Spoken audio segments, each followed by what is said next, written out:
আমি নিজে সাঁতার পারি না, তো এরকম একটা জায়গায় যাব যেখানে আমি নিজেই বিপদে, ওখানে ভাই আমাকে কে বাঁচাবে, আমি কাকে বাঁচাবো? কিন্তু যারা এটা দাবি করতেছেন যে শুধুমাত্র মুসলমানদেরকে ত্রাণ দেওয়া হচ্ছে, ত্রাণের ক্ষেত্রেও হিন্দুদের দিকে বৈষম্য করা হচ্ছে, তাদেরকে আমি বলবো ভাই ত্রাণ দেওয়ার সময় কি লুঙ্গি খুইলা দেখা ত্রাণ দিতেছে? এখন দেখি আজকের দিনটা যাক, আজকে বুঝি যে কি অবস্থা। টাকা পয়সার ব্যবস্থা যদি হয়ে যায় তাহলে এটা সেল করবো না, আর যদি না হয় তাহলে এটা সেল করা লাগবে। এখন এটা দেখি।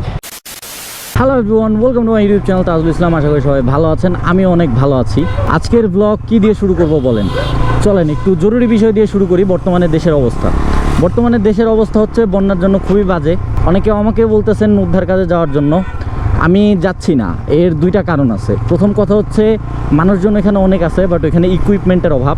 আমি যদি যাই তাহলে এক্সট্রা একটা মানুষ বাড়বে, বাট ইকুইপমেন্টের জন্য যেই খরচটা দরকার ওইখানে এখন ওইটা বেশি দরকার মানুষজনের থেকে। মানুষজন এখন ওইখানে পর্যাপ্ত পরিমাণে আছে।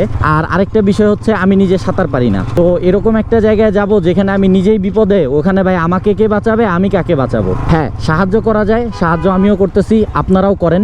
হয় পরিচিত কোনো ভাই ব্রাদার যে গেছে বন্যায় আক্রান্ত মানুষজনদেরকে সাহায্য করতে, তার কাছে ডোনেশন দেন, অথবা ট্রাস্টেড কোনো ফাউন্ডেশনে ডোনেশন দেন। যেমন ধরেন আসুন্না ফাউন্ডেশন আছে, সবাই ডোনেশন দিচ্ছে ওইখানে, আপনিও ওইখানে দেন। আপনার ডোনেশন খুব সুন্দরভাবে ইউজ করা হবে, মানুষজনের কাজে লাগবে। আর যারাই যাচ্ছেন চেষ্টা করুন আসুন্না ফাউন্ডেশনের ভলেন্টিয়ার হিসেবে যেতে। এতে একটা সুবিধা হবে কি, কাজের একটা ফরমেশন থাকবে। আর এর বাইরে অনেক জায়গায় দেখা যাচ্ছে যে অনেক জায়গায় পৌঁছানো যাচ্ছে না, এইসব জায়গার জন্য বোট দরকার।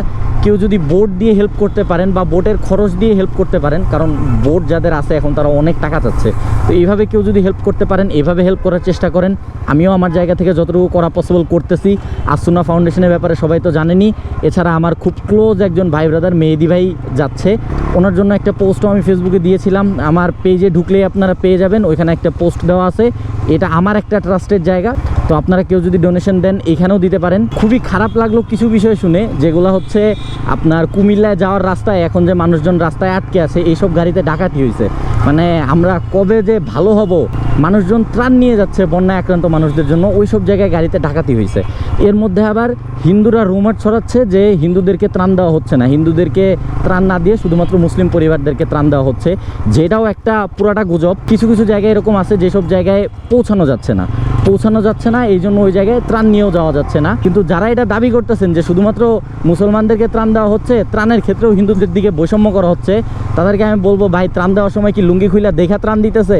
এইসব ফাইজলামি বাদ দেন, এইসব ভণ্ডামি বাদ দেন, এগুলো বাদ দিয়ে ভালো হয়ে যান। আর আমি আসলে এই ভিডিও টাইটেলটা বন্যা নিয়ে দেই নেই, কারণ আমি এই বন্যা নিয়ে, এই বাংলাদেশের বর্তমান পরিস্থিতি নিয়ে দুইটা ভিউ বেশি পায়া 2-4 টাকা বেশি কামাই করতে চাই, এরকম কোনো কিছু না। ওইরকম যদি ইচ্ছা থাকতো তাহলে আমি আমার ফার্স্ট চ্যানেলেই বন্যা নিয়ে একটা ভিডিও আপলোড করতাম, যেটা থেকে আমি আরও বেশি টাকা পাবো। এই জন্য এটা টাইটেল থাম্বনেল কোথাও আমি বন্যা নিয়ে কোনো আলোচনা করি নাই, জাস্ট ভিডিও শুরু করে আমি বন্যা নিয়ে একটু আলোচনা করলাম। এই যে এখানে আবার মিছিল হইতেছে, এই মিছিল কিসের আবার? ও, এর মধ্যে তো আবার আরও কাহিনী আছে। লোকজন জায়গায় জায়গায় আন্দোলন করতেছে, আনসাররা আন্দোলন করতেছে তাদের চাকরি স্থায়ী করতে হবে, রিক্সারা আন্দোলন করতেছে, প্যাডেলওয়ালাদের কথা হচ্ছে ব্যাটারি থাকবে না, ব্যাটারিওয়ালাদের কথা হচ্ছে না ব্যাটারি থাকবে। আমরা এরকম একটা অশিক্ষিত মূর্খ জাতি যে কখন কি করতে হবে আমরা সেটা বুঝি না। এই বিগত 15 বছরে 17 বছরে কেউ কিচ্ছু করতে পারে নাই। এখন বর্তমানে বাংলাদেশে অস্থায়ী সরকার আছে, এইখানে সবার যত দাবি সেগুলো পুরো করতে হবে। বাংলাদেশের এই যে ইমার্জেন্সি অবস্থা, এটা শেষ হয়েছে খুব বেশি দিন কিন্তু হয় নাই, 37-38 দিন হবে। অ্যান্ড এদের মধ্যে সবার সব দাবি পুরো করতে হবে, জায়গায় জায়গায় রাস্তা বন্ধ করতে হবে, সবার সব দাবি পুরো করতে হবে। এখন আসছে সবাই এগুলো নিয়ে।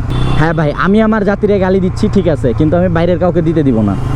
তো আমার গালি শুনে আপনারা ভালো হয়ে যান। বাইরের দেশের লোকজন এই বর্তমানে বাংলাদেশের অবস্থা নিয়ে ক্রিটিসাইজ করবে, ওই পর্যন্ত পরিস্থিতি যাইতে দিয়েন না প্লিজ। এখন আপাতত আমার বাইকে নিতে হবে ফুয়েল, বাট যে লম্বা লাইন। তো বন্যা নিয়ে আলোচনা করলাম, যে যতটুকু পারেন সাহায্য করেন। আপাতত পরিস্থিতি কিছুটা বেটার হচ্ছে, বাট এখন অনেক জায়গা আছে যেসব জায়গায় যাওয়া যাচ্ছে না, এখন অনেক জায়গা আছে যেগুলো নতুন করে আক্রান্ত হচ্ছে। আমি গতকালকে আমার এই 13 GB ওয়ানটার সেল পোস্ট দিয়েছিলাম। সেল পোস্ট দেওয়ার পরে থেকে যে পরিমাণে মেসেজ আসছে ভাই, খালি বাইকের প্রাইস শোনার জন্য। আমি না হলেও পোস্ট দেওয়ার সাথে সাথে 10-15 মিনিটের মধ্যে 200-র উপরে মেসেজে রিপ্লাই দিছি। সবাই শুধুমাত্র প্রাইস শোনার জন্য নক দিচ্ছে। তো ভাই সেল করার জন্য পোস্ট দিছিলাম, যদি নেওয়ার মতো হয় তাহলে প্রাইসটা জিজ্ঞাসা করেন, না হলে ভাই শুধু প্রাইস জিজ্ঞাসা করা দরকার আছে। আর আরেকটা বিষয় হচ্ছে, এটা সেল করব কি না এখন আবার একটু দোটানায় পড়ছি। আমি আসলে এটা সেল করতে চাচ্ছিলাম, আমার কিছু টাকার দরকার, বাট ওই টাকাটার ব্যবস্থা মনে হয়ে যাচ্ছে। যদি হয়ে যায় তাহলে এটা সেল করব না, আর যদি না হয় তাহলে এটা সেল করব। অলরেডি মার্কেট প্লেসে পোস্ট দেওয়ার পরে তারপরে কয়েকজন আমাকে জিজ্ঞাসা করছে যে ভাই কি অবস্থা, বাইক সেল করতেছেন কিনা, বা সেল করলে কততে সেল করবেন। এখন দেখি আজকের দিনটা যাক, আজকে বুঝি যে কি অবস্থা। টাকা পয়সার ব্যবস্থা যদি হয়ে যায় তাহলে এটা সেল করবো না, আর যদি না হয় তাহলে এটা সেল করা লাগবে। এখন এটা দেখি। আর এই আন্দোলন যে চললো, এই ইমার্জেন্সি অবস্থা যে গেল বাংলাদেশের, এখানে আমি নিজেও অনেক দিক দিয়ে ক্ষতিগ্রস্ত। এখন সেই ক্ষতিগুলোর আলাপ যে আমি আপনাদের সাথে করব, সেই আলাপটা করার সময় কোথায় পাচ্ছি? দেশের অবস্থায় ভালো হচ্ছে না। আমার মতো ইনফ্লুয়েন্সার যারা আছে, কন্টেন্ট ক্রিয়েটার যারা আছে, তাদের একটা হিউজ লেভেলের ক্ষতি হয়ে গেছে। ওটা নিয়ে আলোচনা করবো আপনাদের সাথে। আপনারা তো সবাই জানেন যে আমি চিন্তা ভাবনা করতেছিলাম একটা গাড়ি টাড়ি কিনবো, টাকা পয়সা জমাইতেছিলাম, তো ওই দিকেই আর কি বড়সড় একটা লস হয়েছে। বাট তারপরেও এখন দেশের এত বড় একটা স্বার্থের জন্য আমার একটা ছোটোখাটো লস হইতেই পারে। ফাইনালি আমার সিরিয়াল আসলো, সামনে ওই পাশে পেট্রোলটা দিলেই এই পাশে অকটেন দিবে। আমিও 500 টাকারই নিব। টাকা বের করি, সেই মোটো ওয়ালেট। আরে খুচরা টাকা আছে অনেক, 300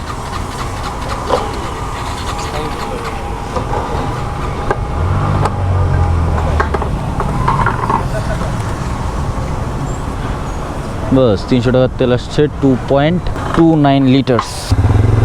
সমস্যা নেই, যা হয়েছে চলবে। এমনিতেই গরিবানা হালে দিন যাচ্ছে। ওই 2-4 টাকা যদি বাঁচায় রেখা দেয় পকেটে, ওই 2-4 টাকাই থাকবে। এই যে অটো রিক্সাগুলো এইটুকুর মধ্যে উল্টা আসবেই। এখানে আগে ইউটার্ন নিলে পুলিশ আটকাইতো, এখন আর ইউটার্ন নিলে পুলিশ আটকায় না। বাট তারপরও আমি এখান থেকে ইউটার্ন নিব না, হালকা একটু জ্যামে বললে ওই দিক দিয়ে ঘুরে আসবো। কারণ রুলস আর ফর এভরিওয়ান।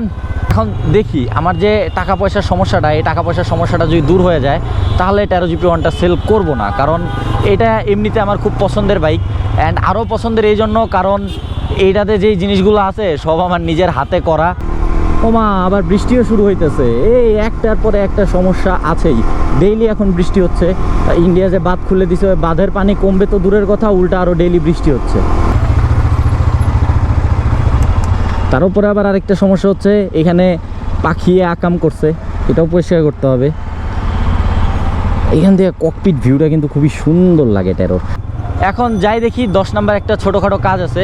এই 10 নম্বরের ছোটোখাটো কাজটা শেষ করে তারপরে বাসার দিকে চলে যাব। অ্যান্ড বাসার দিকে যেতে আজকে রাতে ডিসিশন নিতে পারবো যে বাইকটা রাখবো নাকি সেল করে দিব। এখন দেখা যাক কি করা লাগে। হ্যালো এভরিওয়ান, 10 নম্বরের কাজ শেষ করে এখন বাসায় আসলাম। এখন বাসায় বসে বসে দেখি, চিন্তা করি যে এখান থেকে একটু টাকার ব্যবস্থা করার কথা, ওইখানে একটু কথাবার্তা বলি। যদি হয়ে যায় তাহলে 13 GP1টা সেল করতে হবে না, যেরকমটা আপনাদেরকে বললাম। আর যদি না হয় তাহলে কি, তাহলে আর কোনো কিছু করার নাই। এখন এটা জানতে পারবেন আপনারা নেক্সট ভিডিওতে যে এটা আসলে সেল করতেছি না রেখে দেবো। আমার খুব ইচ্ছা আছে রেখে দেওয়ার। আমি কালকে রাত্রেও এটা নিয়ে একটু 300 ফিট গেছিলাম, তারপরে আশেপাশে একটু উত্তরের দিকে গেছিলাম, একটু ঘোরাফেরা করছি। ইচ্ছা আছে রেখে দেওয়ার, এখন দেখি কপালে কি থাকে। বাট সেল করে দিলেও যে মানে খুব ইমার্জেন্সি সেল করে দিব তা না, কিছুদিন রাখবো আমার কাছে। এখন দেখি কয়দিন রাখতে পারি। সো আজকে ভিডিওটা চলেন এখানে শেষ করি। That's it for today. Thanks for watching. See you in the next one. Till then stay subscribe. Wear helmet rides, thank you for watching. Tajul Islam, thank you.